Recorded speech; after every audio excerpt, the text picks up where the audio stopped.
ஒரு கிராமத்தில் ராஜா லக்ஷ்மி என்ற தம்பதிகள் வாழ்ந்து வந்தார்கள். அவர்களுக்கு அருண், மாலா என்ற 2 குழந்தைகள் இருந்தனர்.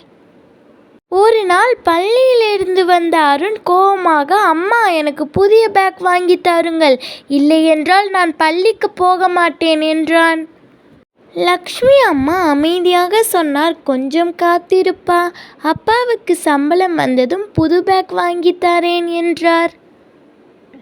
அதே நேரத்தில் மாலா தன் குடும்பத்தின் சூழ்நிலையை புரிந்து கொண்டு பழைய பேக்கை சுத்தம் செய்து கொண்டிருந்தாள்.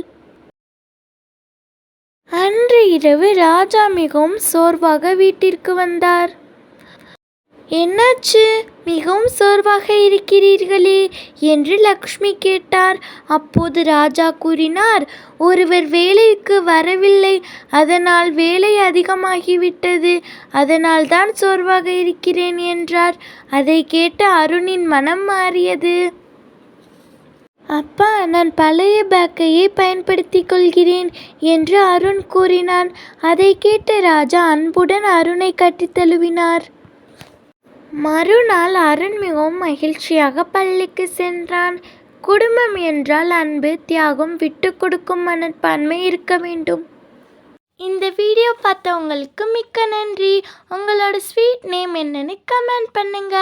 அடுத்தடுத்த வீடியோ வர மறக்காம சப்ஸ்கிரைப் பண்ணிக்கோங்க.